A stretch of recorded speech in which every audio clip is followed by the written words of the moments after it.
Oke. Saya datang sebetulnya untuk mendengarkan tuntutan bebas, bukan 7 tahun. Karena jaksa penuntut umum pada dasarnya menurut hukum bisa meminta terdakwa untuk dibebaskan. Karena tidak ada alat bukti yang cukup untuk menghukum saudara Hasto Kristianto. Tadi saya mencatat cukup banyak selama sidang. Kita mengetahui bahwa dalam hukum, ya, beban pembuktian itu penting.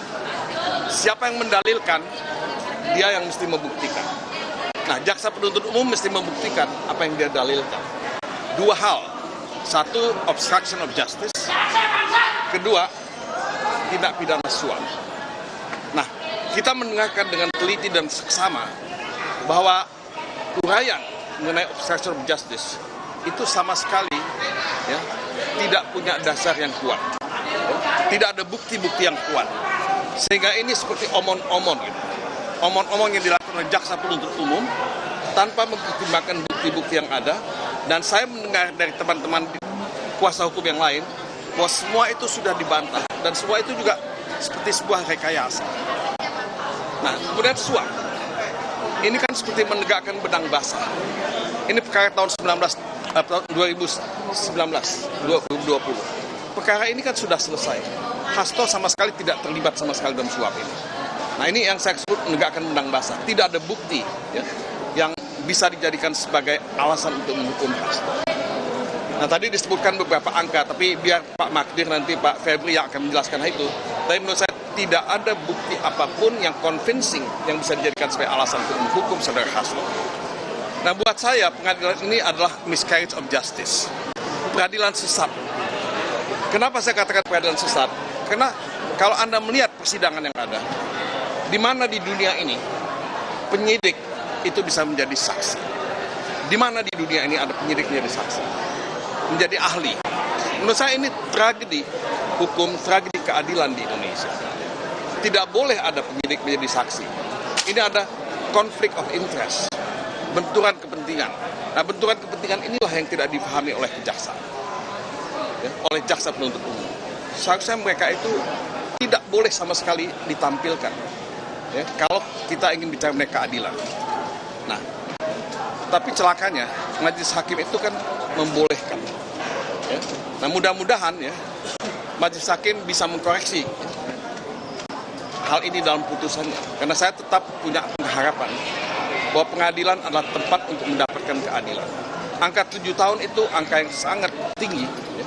Tidak pantas dan tidak ada dasarnya sama sekali untuk dituntut kepada saudara Hasto Kristianto. Nah, saya jadi ingat apa yang dikatakan di luar negeri, ya, atau di Australia misalnya. Ini pengadilan disebut sebagai pengadilan kangguru, ya, kangguru court. Pengadilan yang penuh dengan bias, pengadilan yang penuh dengan abuse of power dan rekayasa, dan inilah yang terjadi gitu. Nah, Indonesia ini dilihat oleh dunia. Indonesia ini akan masuk ke OECD.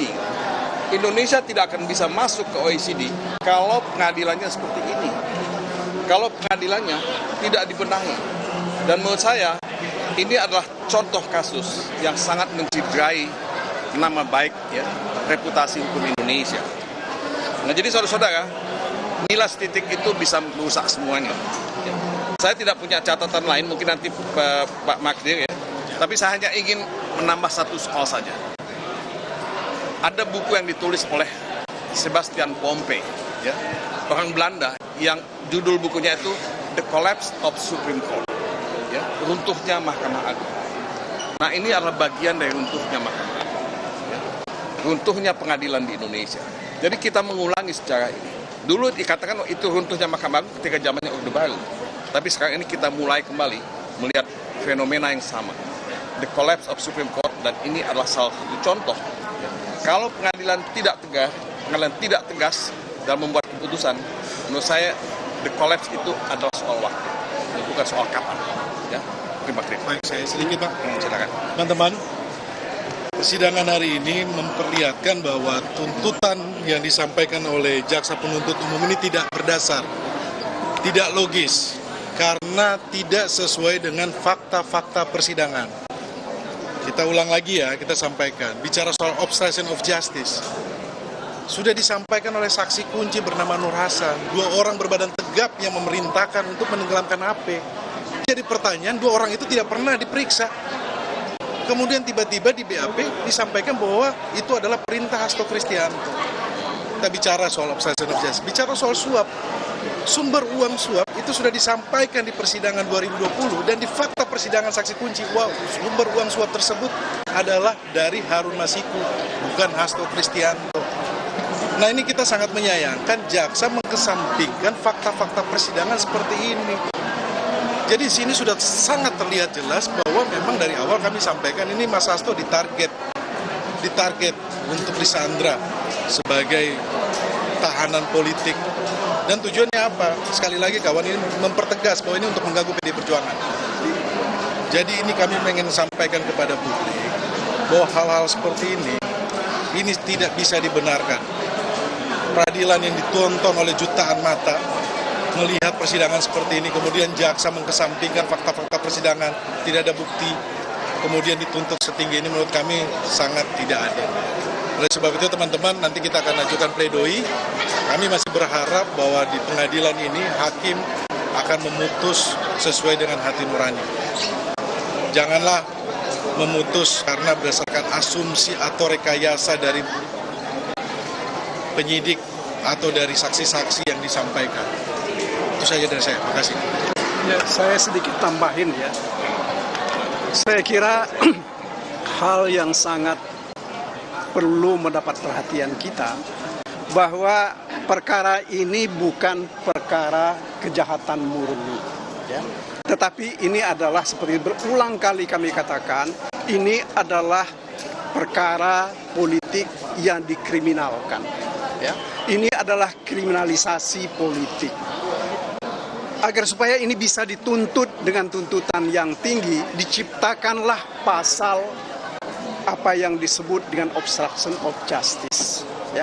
Sebab, saudara-saudara, kalau mereka mau jujur penuntut umum itu, mereka juga harusnya mengakui bahwa kalau satu hal yang terkait dengan CDR yang mereka katakan, mereka tidak pernah mau ungkap bahwa perjalanan Harun Masiku dari Jakarta Barat ya sampai ke Tanah Abang hanya dalam waktu 1 detik. Ini sesuatu yang betul-betul sangat mencederai akal sehat. Ya. Tetapi hal seperti inilah yang mereka gunakan, bahwa CDR itulah yang mereka gunakan untuk membuktikan bahwa ada kejahatan yang dilakukan oleh Pak Hasto. Itu satu. Kemudian yang kedua, kalau kita lihat betul secara baik, bagaimana perjalanan yang disebut sebagai perjalanan dari Harun Masiku bersama-sama dengan Nur Hasan, dari Menteng, ya, dengan berputar-putar, sampai kemudian mereka katakan berada di PT IKA hanya dalam waktu sekitar 35 menit. Dalam kondisi sekitar pukul 17 atau sesudah 17-an. Itu tidak mungkin di Jakarta ini kita bisa jalan seperti itu. Nah, ini yang mereka gunakan.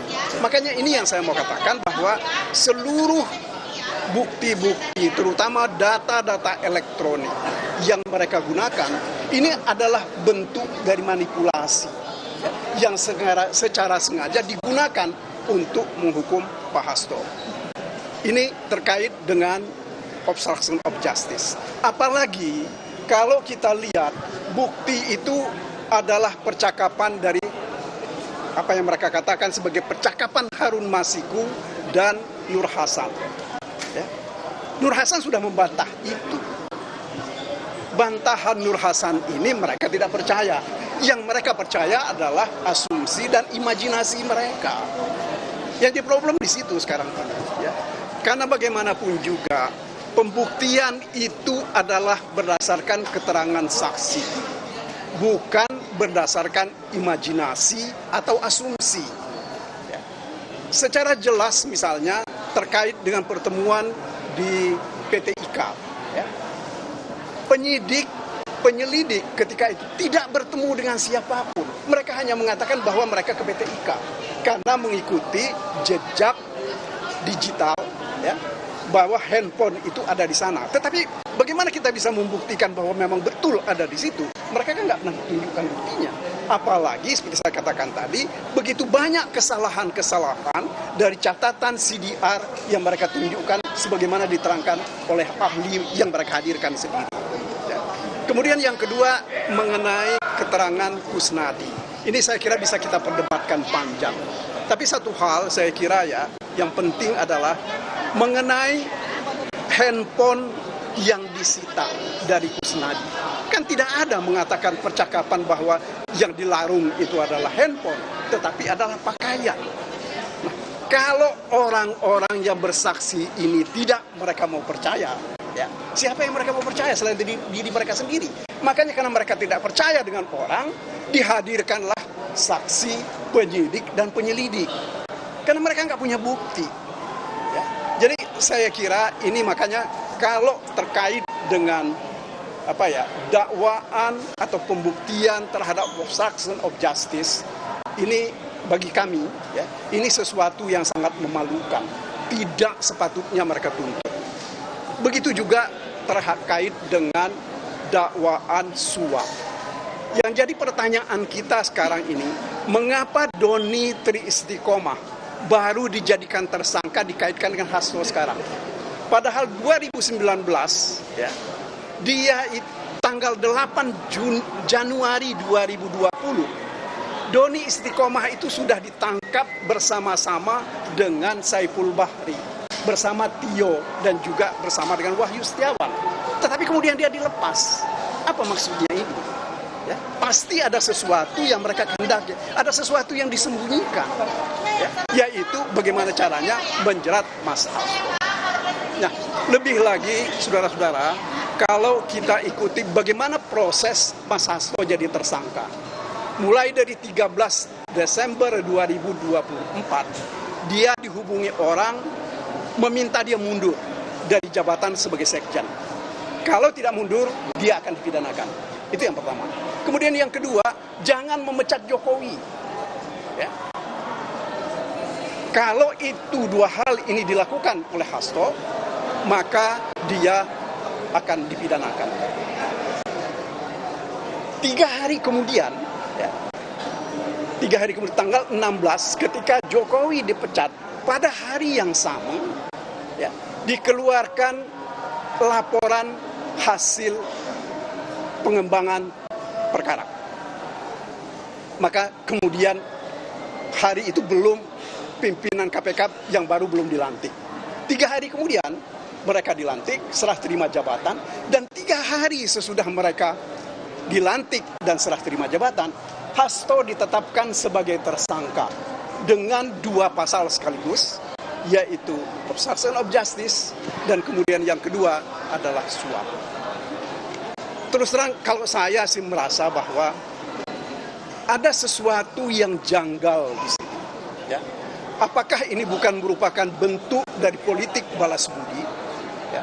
Karena bagaimanapun juga keluarga Jokowi sudah merasa dipermalukan, sehingga pimpinan KPK, ya kalau kita urut ke belakang, pemilihan mereka itu tidak seharusnya dilakukan oleh Jokowi, tetapi dilakukan oleh presiden yang baru, yaitu Pak Prabowo. Akan tetapi semua itu diabaikan oleh Jokowi, bahkan dia sendiri melanggar 2 putusan Mahkamah Konstitusi mengenai pimpinan Komisi Pemberantasan Korupsi ini. Nah, jadi sekali lagi saudara-saudara, mari kita cermati secara baik, ya, bahwa perkara ini bukan perkara biasa, ya, bukan perkara suap atau yang sederhana, bukan juga perkara yang merupakan tindakan menghalangi keadilan. Tetapi ini adalah upaya, ya, dari diskusi kami dengan beberapa teman di PDIP, ini sebenarnya adalah upaya awal, ya, yang sudah tidak berhasil untuk mengambil alih partai. Ya. Ketika Presiden Jokowi meminta tambahan masa jabatan, dan juga ketika dia tidak berhasil menambah satu periode